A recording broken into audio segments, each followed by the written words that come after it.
რეფორმები და საერთაშორისო საგანმანათლებლო კვლევის შედეგები, აქტუალური კითხვები და კომპეტენტური პასუხები, კონკრეტული რჩევები და რეკომენდაციები. დრო გამოცდებიდან გამოცდებამდე ჩვენთან გადის. გადაცემა გამოცდებიდან გამოცდებამდე. თეიკო ანჯაფარიძესთან ერთად. საინფორმაციო მხარდამჭერი. გამოცდების ეროვნული ცენტრი.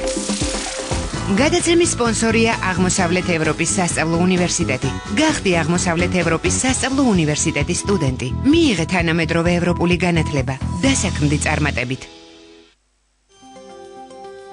მოგესალმებით, დღეს სამშაბათია და გადაცემა გამოცდებიდან გამოცდებამდე პირდაპირ ეთერშია. კიდევ ერთხელ შეგახსენებთ, რომ გადაცემის საინფორმაციო მხარდამჭერი გამოცდების ეროვნული ცენტრია. სტუდიაში კი თქვენთვის თეიკო ანჯაფარიძე მუშაობს. იპოვე შენი მომავალი. მოусმინე გადაცემას გამოცდებიდან გამოცდებამდე თეიკო ანჯაფარიძესთან ერთად. გადაცემის სპონსორია აღმოსავლეთ ევროპის სასწავლო უნივერსიტეტი. დასაქმდი წარმატებით. საინფორმაციო მხარდამჭერი გამოცდების ეროვნული ცენტრი. გავითვალისწინეთ ჩვენი მსმენელების თხოვნა და მათი თხოვნით დღეს ჩვენი გადაცემის სტუმარი არის შეფასებისა და გამოცდების ეროვნული ცენტრის გეოგრაფიის ჯგუფის ხელმძღვანელი დავით გოგელიძე, ასე რომ დაგვირეკეთ ტელეფონის ნომერზე 292 1188 ან 292 1199 დასვით კითხვები და მიიღეთ პასუხები პირდაპირ ეთერში. მოგესალმებით ბატონო დავით, დიდი მადლობა სტუდიაში მობრძანებისათვის. და დავიწყებ გამოსაშვები გამოცდებით. საზოგადოებისათვის ცნობილია, რომ ოქტომბრის პირველ ნახევარში მე-12 კლასელებმა ჩააბარეს 4 გამოცდა, მათ შორის იყო გეოგრაფია. დრაბედიელით იმ ბავშვებს, ვინც ვერ გადალახა კომპეტენციის მინიმალური ზღვარი ან გარკვეული მიზეზების გამო ვერ გავიდა გამოცდაზე, რა პროგრამით მოუწევთ მათ ამ გამოცდის ჩაბარება? მოგესალმებით. მადლობა მოწვევისთვის. მოგახსენებთ 2014 წლის საატესტატო გამოცდებზე შემუშავებული არის პროგრამა, რომელიც ეფუძნება ეროვნულ სასწავლო გეგმას და აქ უნდა გავითვალისწინოთ ერთი ფაქტორი, რომ ახალი ეროვნული სასწავლო გეგმა დანერგილია მხოლოდ ქართულენოვან სკოლებში. არაქართულენოვან სკოლებში მოქმედებს კვლავ ძველი ეროვნული სასწავლო გეგმა. შესაბამისად, არაქართულენოვანი სკოლის მოსწავლეები ჩააბარებენ იმ პროგრამით, რომელიც ეფუძნება ძველ ეროვნულ სასწავლო გეგმას. შესაბამისად, არაქართულენოვან სკოლებში გლობალური გეოგრაფიის საკითხები პროგრამაში არ იქნება, რადგან გლობალური გეოგრაფია ბატონ დავით, ანუ თქვენ გულისხმობთ იმას, რომ არაქართულენოვანი სკოლის მოსწავლეები ჩააბარებენ იმ პროგრამით, რომლითაც მათი ხელმძღვანელეს 2013 წელს და სხვა სკოლები, ვთქვათ, ქართული სკოლები რა პროგრამით იხელმძღვანელებენ, ანუ იქნება გარკვეული ცვლილება? გარკვეული ცვლილებები იქნება და სამწუხაროდ ვინც ვერ მოახერხა 2013 წელს გადაელახა ზღვარი, წელს მოუწევს 2014 წელს მოუწევს ახალი პროგრამით ჩაბარება. ამ ახალ პროგრამაში დამატებული არის მსოფლიო გეოგრაფიის საკითხები, რომელიც სავალდებულოა ახალი ეროვნული სასწავლო გეგმით და მე-11 კლასელები, რომლებიც ჩააბარებენ, ძირითადი მასა იქნება მე-11 კლასელებისა, რომლებიც გეოგრაფიის კურსის დასრულებისთანავე აბარებენ გამოცდას და მათ დაემატება ის ჯგუფი მე-12 კლასელებისა, რომლებიც წარუმატებლად ჩააბარეს გამოცდები 2013. ანუ ისინი ერთი პროგრამით ჩააბარებენ ამ გამოცდას. ეხლა ვისაუბროთ და განუმარტოთ ჩვენს მსმენელებს, რა სხვაობაზე არის საუბარი. ანუ დამატებითი საკითხები შევიდა. შეიძლება ითქვას, რომ ეს დამატებითმა საკითხებმა გაართულა ამ გამოცდაში კომპეტენციის მინიმალური ზღვარის გადალახვა? მე ვერ ვიტყოდი ესეთნაირად, იმიტომ რომ მსოფლიო გეოგრაფია არ არის ახლა ისეთი საკითხები დახუძული, რაღაცა განსაკუთრებულ სიზნელებს წარმოადგენდეს. უბრალოდ ახალი ეროვნული სასწავლო გეგმის მიხედვით მსოფლიო გეოგრაფიის საკითხები სავალდებულოა უბრალოდ მე-12 კლასელებმა, რომლებმაც ახალი ეროვნული სასწავლო გეგმის დანერგვის შედეგად გადაახტნენ ამ კურსს. ჩვენ ვერ მოთხოვეთ 2013 წელს ამ ესე იგი საგნის ჩაბარება, მაგრამ მათ ერთი წელი ჰქონდათ იმისთვის, რომ მომზადებულიყვნენ და მოემზადებინათ ის საკითხები, რომლებიც გათვალისწინებული არის მსოფლიო გეოგრაფიის კურსით. რომელი კლასიდან არის შესული დავალებები? გეოგრაფიის დავალებები შესული არის მე-7-დან მე-11 კლასის ჩათვლით. მე-11 კლასის ჩათვლით. ეს აქვე მინდა ვისარგებლო შემთხვევით და დავსვა შეკითხვა, რომელიც ჩვენმა ერთ-ერთმა მსმენელმა მოგწერა ჩვენი Facebook-ის გვერდზე. ერთ-ერთ მსმენელს აინტერესებს, რამდენად შეესაბამება სიმართლეს ის ფაქტი, მსოფლიო გეოგრაფიის პროგრამიდან ამოღების შესახებ, თუმცა პირიქით არის მე მგონი, ოღონდ ის გულისხმობს ეროვნულ გამოცდებს და უფრო რომ დაგვიზუსტონ რა შედის და როგორ მომემზადოთ, რადგან სხვადასხვა ავტორის წიგნში არის რადიკალური სხვაობები. დიახ, მოგახსენებთ. დიახ. ეხლა რაც შეეხება ეროვნულ გამოცდებს, ეროვნული გამოცდების პროგრამაზე საუბრისას ასევე გვერდსვერაულით ახალი ეროვნული სტანდარტის დანერგვას აქ ძირითადად ის მე-12 კლასელები არიან, რომლებიც წელს ამთავრებენ სკოლას და მათ აი ამ დანერგვის შედეგად გამოწოვეს ეს კურსი, ანუ მოხდა გადახტომა, მსოფლიო გეოგრაფია მათ არ გაუგლეთ. შესაბამისად ჩვენ არანაირი უფლება არ ქონდა რომ მათთვის მოგვეთხოვონ მსოფლიო გეოგრაფიის საკითხები, შესაბამისად მსოფლიო გეოგრაფიის საკითხები ამ პროგრამაში ვერ მოხდა, ასევე არაქართულენოვან სკოლებში ისევ ძველი ეროვნული სასწავლო გეგმა მოქმედებს და იქ გლობალური გეოგრაფია არჩევითი საგანია. შესაბამისად გლობალური გეოგრაფიას ვერ მოხდა და ამ ერთიან ეროვნულ გამოცდებზე მსოფლიო გეოგრაფიის საკითხები მოიცავს მხოლოდ მე-7 და მე-8 კლასის ეროვნული სასწავლო გეგმით გათვალისწინებულ საკითხებს. ეს არის ძირითადად მოსახლეობის გეოგრაფიის საკითხები და რეგიონების გეოგრაფია, რომელიც დაწვრილებით არის მოცემული ამ პროგრამაში. და პროგრამის მიხედვით თავისუფლად შეიძლება გაარკვიოს აბიტურიენტმა თუ რა საკითხებზე უნდა გააკეთოს აქცენტი. იქ არის საკითხის ჩამონათვალი და პლუს საკითხის დაზუსტება, სადაც უფრო წვრილად არის ჩამოთვლილი საკითხები, რომელზეც იქნება გამახვილებული ყურადღება. ბატონ დავით, ისევ გამოსაშვებ რომ დაუბრუნდეთ, რომელი კლასის მასალა შევა მსოფლიო გეოგრაფიის ნაწილიდან? ანუ მე-7 და მე-8 კლასის მასალა იქნება, იქ გამოცდაზე მოცემული. საატესტატო გამოცდებზე იქნება მე-7-დან მე-11 კლასის ჩათვლით ყველა ის გეოგრაფიის სასწავლო კურსები გათვალისწინებული, რომელიც ახალი ეროვნული სასწავლო გეგმის მიხედვით მოეთხოვებათ მოსწავლეებს.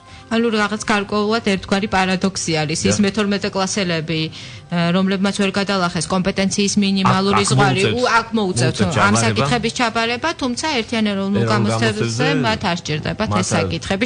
არ სჭირდებათ, ხმამაღალი ნათქვამია, მაგრამ შეიძლება ასეც. უბრალოდ ვერ შევიდა ესა, იურიდიულად ამის უფლება არ ქონდა ჩვენ რომ შეგვეტანა, იმიტომ რომ არ ქონდათ მათ გავლილი.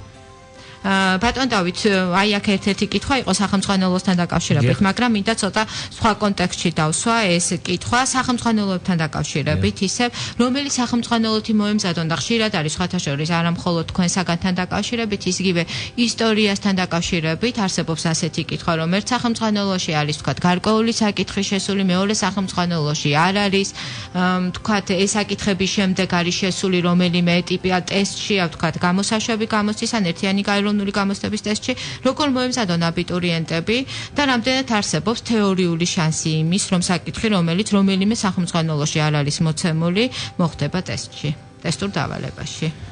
მოგახსენებთ, რაც შეეხება სახელმძღვანელოები დამტკიცებული არის განათლებისა და მეცნიერების სამინისტროს მიერ და ყველა ის სახელმძღვანელო, რომელიც დამტკიცებულია, შეუძლია ხელმძღვანელოს როგორც აბიტურიენტმა, ასევე მოსწავლემ გამოცდების ჩაბარების დროს, ამა თუ იმ გამოცდის ჩაბარების დროს.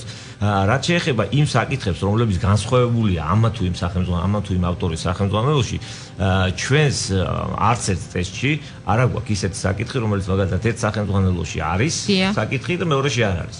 ჩვენ გვაქვს მხოლოდ ის საკითხები, რომლებიც სავალდებულო არის ეროვნული სასწავლო გეგმის მიხედვით და აუცილებელი იყო, რომ ყოფილიყო ყველა სახელმძღვანელოში. შესაბამისად, ის საკითხები, რომელიღაცა სახელმძღვანელოში არ არის მოცემული, დავალებები, აი ამ ტიპის დავალებები ტესტებში არ იქნება. ანუ მხოლოდ იმ შემთხვევაში არის ეს დავალება მოცემული ტესტში, თუ ის ყველა სახელმძღვანელოშია. ყველა სახელმძღვანელოშია, დიახ. და ეს სახელმძღვანელოები ბუნებრივია იქნება ეროვნული სასწავლო გეგმის საფუძველზე და ეროვნულ სასწავლო გეგმაში დათქმულია ესეთი რაღაც გარკვეული 80% საკითხებისა უნდა იყოს თანხმედრილი ყველა სახელმძღვანელოში. და 20%-ის ინტერპრეტაციის საშუალება ეძლევა ავტორს და ის 20% სწორედ ჩვენ გამოცდებზე არ არის მოცემული, რადგან თანაბარ მდგომარეობაში იყვნენ ჩვენი აბიტურიენტები და ასევე მოსწავლეები, რომლებიც აბარებენ საატესტატო გამოცდას. ამ კითხვას თითქმის ჩვენ ყველა სტუმარს და რესპონდენტს უსვავთ, ეს არის განსხვავება, რა განსხვავება არის და როგორ მუშაობს თქვა გეოგრაფიის ჯგუფი გამოსაშვები გამოცდების ტესტის შექმნისას და რითი ხელმძღვანელობენ ისინი, როდესაც მუშაობენ ერთიანი ეროვნული გამოცდების ტესტისთვის. დიახ, მოგახსენებთ, ჩვენ მთელი წლის განმავლობაში ხანგრძლივი მუშაობა მიმდინარეობს როგორც საატესტატო გამოცდების ტესტური დავალებების შექმნაზე, ასევე ეროვნული გამოცდების ტესტური დავალებების შექმნაზე. ტარდება წლის მანძილზე რამდენიმე საცდელი ტესტირება, სადაც საქართველოს ყველა რეგიონში თითქმის ჩავდივართ, სოფლებსა და ქალაქებში ტარდება საცდელი ტესტირებები, რომლის შემდეგაც ტარდება ფსიქომეტრული ანალიზი აი ამ დავალებებისა, შემდეგ დავალებები, რომლებსაც ცუდი პარამეტრები აქვს, ის დავალებები კორექტირდება ან საერთოდ იბლოკება და მხოლოდ ის დავალებები გადის, რომლებსაც აქვს კარგი პარამეტრები და ადაპტირებული არის აი იმ პოპულაციის მიმართ, რომელიც ამ კონკრეტულ წელს აბარებს ეროვნული გამოცდები იქნება ეს თუ საატესტატო გამოცდები. დიდი მადლობა ბატონო დავით, სამწუხაროდ ჩვენ გადაცემაში სარეკლამო ჭრის დროა, რეკლამის შემდეგ ჩვენ ისევ დავბრუნდებით პირდაპირ ეთერში, შევახსენებთ ჩვენ მსმენელებს, რომ დღეს ჩვენი სტუმარი არის შეფასებისა და გამოცდების ეროვნული ცენტრის გეოგრაფიის ჯგუფის ხელმძღვანელი, ასე რომ დაგვირეკეთ ტელეფონის ნომერზე, ან მოგწერეთ კითხვები და ჩვენ შევესწრებით, რომ მაქსიმალური ინფორმაცია მოგაწოდოთ ამ გამოცდის შესახებ. იპოვე შენი მომავალი. მოусმინე გადაცემას გამოცდებიდან გამოცდებამდე თეიკო ანჯაფარიძესთან ერთად. გადაცემის სპონსორია აღმოსავლეთ ევროპის სასწავლო უნივერსიტეტი. დასაქმდი წარმატებით. საინფორმაციო მხარდამჭერი გამოცდების ეროვნული ცენტრი. ჩვენ ისევ პირდაპირ ეთერში ვარ, შევახსენებთ ჩვენ მსმენელებს, რომ ჩვენი სტუმარი შეფასებისა და გამოცდების ეროვნული ცენტრის გეოგრაფიის ჯგუფის ხელმძღვანელი დავით გოგელიძეა. ბატონ დავით, ჩვენ საუბრობდით იმ თვისობრივ სხვაობაზე, რომელიც გამოარჩევს ერთიან ეროვნულ გამოცდებს, გამოსაშვები გამოცდებისაგან, მაინც რა სხვაობაზე არის აქ საუბარი? ნახ მოგახსენებთ, ძირითადი სხვაობა მდგომარეობს იმაში, რომ გამოსაშვებ გამოცდებზე არის მხოლოდ ერთი ტიპის დავალება, სადაც მოცემულია კითხვა და 4 სავარაუდო პასუხი. აქედან მხოლოდ ერთია სწორი, უნდა შეარჩიოს მოსწავლემ ეს სწორი პასუხი და აი ეს არის ამ გამოცდის სპეციფიკა. ხო, რაც შეეხება ერთიან ეროვნულ გამოცდებს, აქ არის რამდენიმე ტიპის დავალება და მათ შორის არის დავალებათა ბლოკი, რომელიც მოითხოვს ეგრეთ წოდებული ღია დავალებები, რომლებიც წერილობით მოითხოვს პასუხის გაცემას, სადაც უნდა გამოჩნდეს აბიტურიენტის მსჯელობის უნარი, კრიტიკული აზროვნების უნარი, რაღაც გარკვეული პრობლემის გადაჭრის უნარი და შესაბამისად თვისობრივად უფრო რთული გამოცდა, ეროვნული გამოცდა, ვიდრე საატესტატო გამოცდა. ეს არის ყველაზე ისეთი მნიშვნელოვანი განსხვავება ამ ორ გამოცდას შორის. ანუ ეს არის კონკურსი და შესაბამისად უფრო მეტად ძლიერი და უფრო მეტად მომზადებული უნდა იყოს. პროფილირებულად ის ადამიანი, ვინც გეოგრაფიას აბარებს, მან მომავალში სწავლის დროს უფრო ღრმას ოდნა უნდა გამოამჟღავნოს გეოგრაფიაში და რაღაც საბაზისო ცოდნის გარეშე ძირითადი მნიშვნელოვანი საკითხებისა გაუჭირდება მას უმაღლესი განათლების მიღება.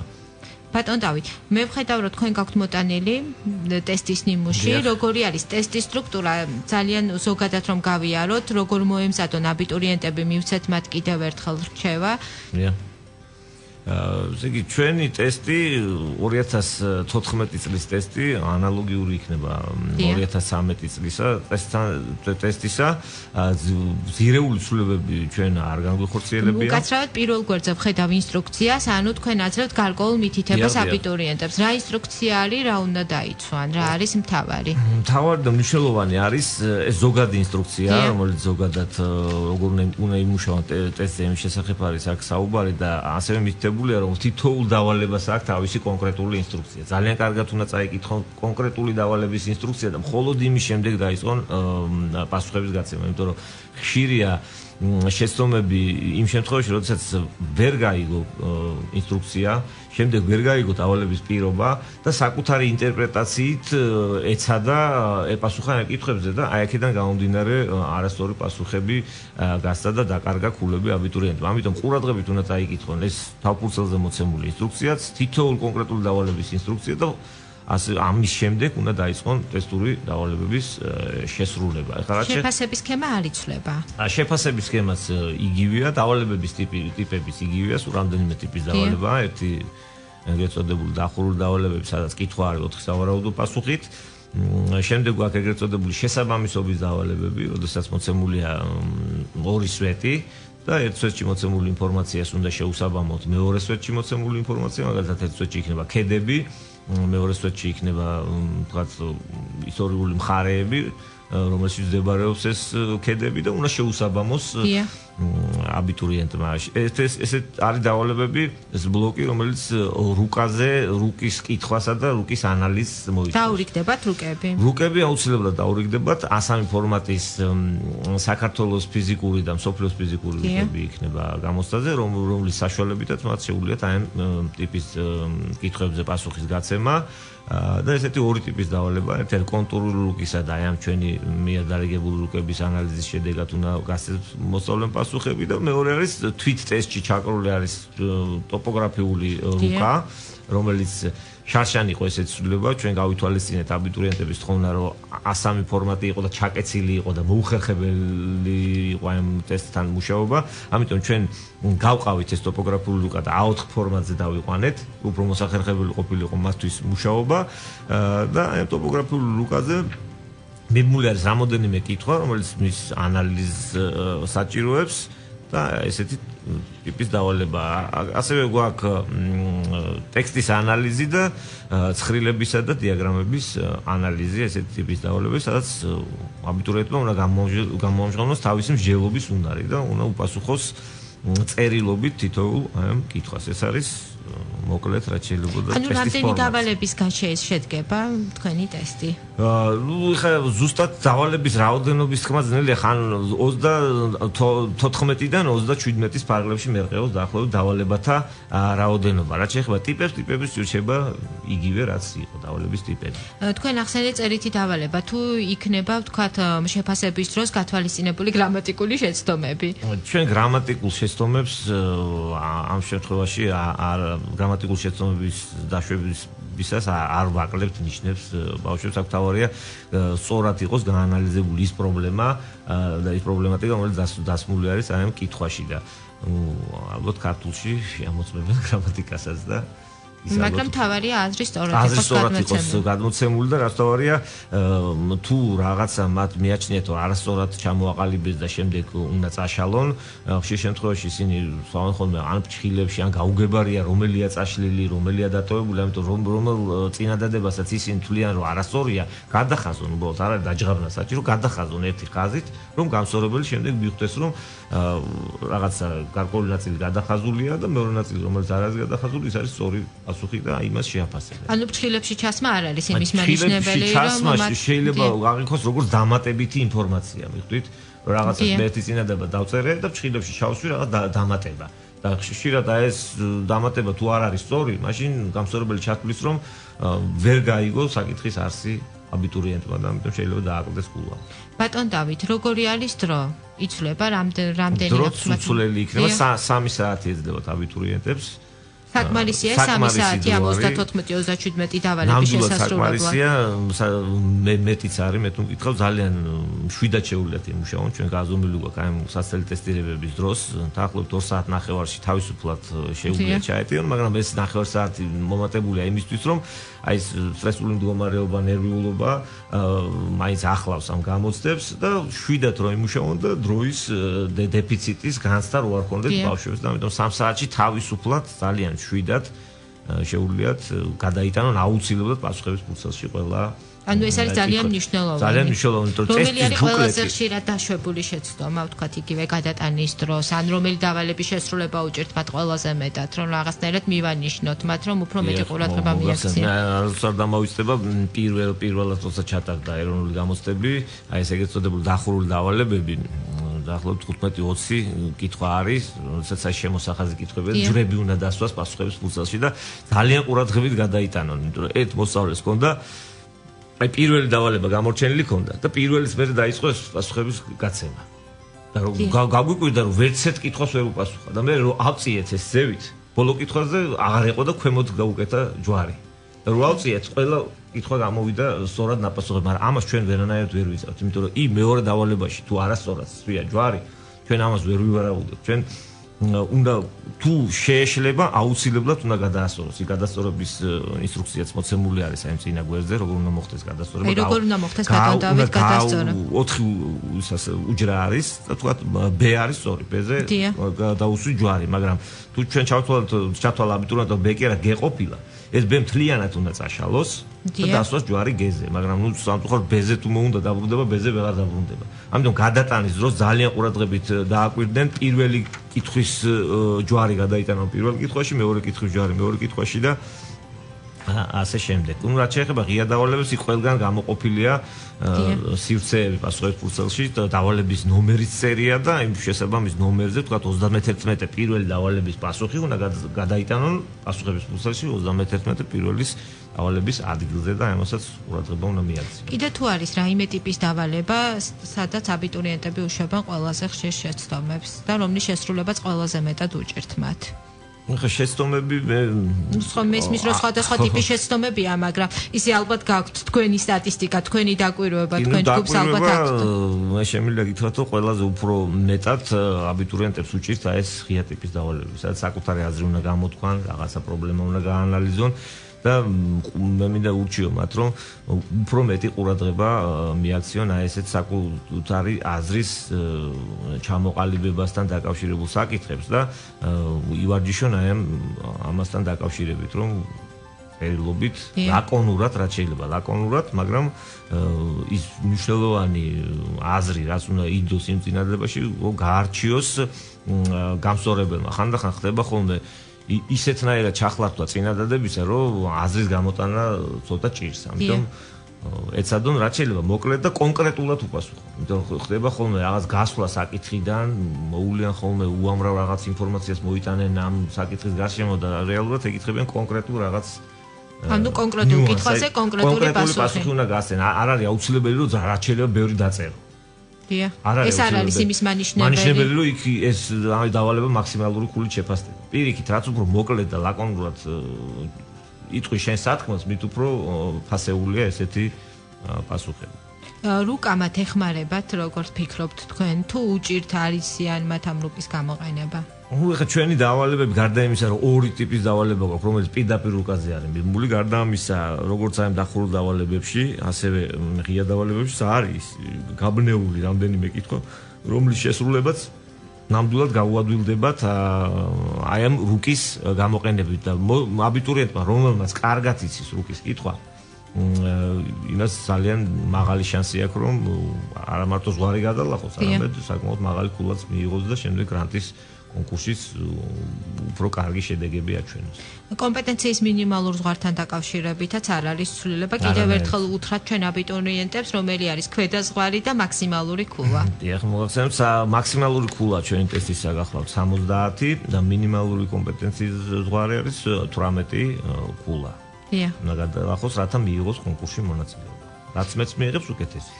ბატონ დავით, ეს კითხვა დავსვი იმედის დილაში, როდესაც თქვენ ბრძანდებოდით ჩვენი რუბრიკის სტუმარი, ანუ სტატისტიკა მაჩვენა, რომ ყოველწლიურად გეოგრაფიის ჩაბარების სურვილი სულ უფრო მეტ აბიტურიენტს აქვს. 2013 წელს თქვენი გამოსთა ჩააბარათ 11,000-ზე მეტმა აბიტურიენტმა. როგორ ხსნით თქვენ ამ ფაქტს? და ელოდებით თუ არა, რომ წელს ეს რიცხვი კიდევ უფრო გაიზრდება? მე თუ ძნელია პროგნოზების გაკეთება ცოტა რთულია, მაგრამ ნუ სტატისტიკა სახეზეა 2005 წელს დაიწყო ეროვნული გამოცდები და ყოველწლიურად გეოგრაფიის ჩამბარებელთა რიცხვი სულ მატულობს და მატულობს. ნუ ეს რა ვიცი, რითი აიხსნება. ალბათ ფაკულტეტები უფრო იჩევენ ამ საგანს, შესაბამისად, რაც მეტი ფაკულტეტი აირჩევს, მით მეტი აბიტურიენტი იძულებული გახდება ჩააბაროს გეოგრაფია და ბატონ დავით, მიუხედავად იმისა, რომ ეს რიცხვი მატულობს, ჩვენ დილის რუბრიკაშიც ვისაუბრეთ მაშინ, მაქსიმალური ქულა ძალიან ცოტა აბიტურიენტი იღებს და რას ნიშნავს ეს? თქვენი ტესტი არის რთული, თუ მოუმზადებლები მოდიან აბიტურიენტები გამოცდაზე?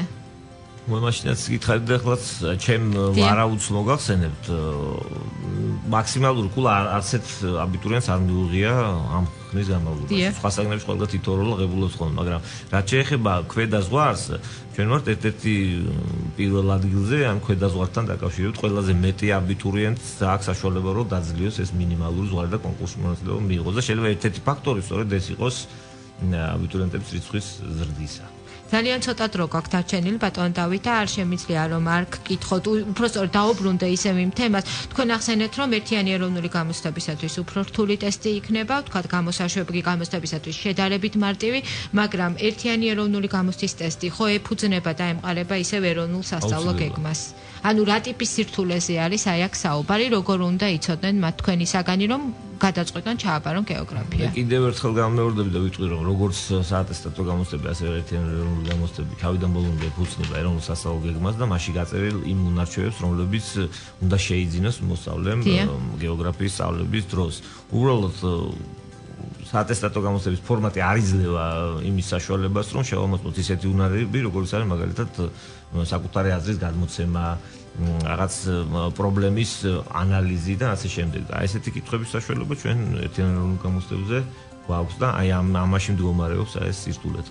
ეს უნარები, რაც გაწერილია ეროვნულ სასწავლო გეგმაში, ზუსტად ზედმიწევნით აი იმ უნარების შემოწმებაზეა ორიენტირებული როგორც ერთი, ასევე მეორე გამოცდა. ძალიან მოკლედ რომ გვითხრათ, ხშირად ვრცელდება და ძალიან ბევრი ჯგუფი არის შექმნილი სოციალურ ქსელში, ასევე ვრცელდება დავალებები გეოგრაფიის თქვენი საგნის.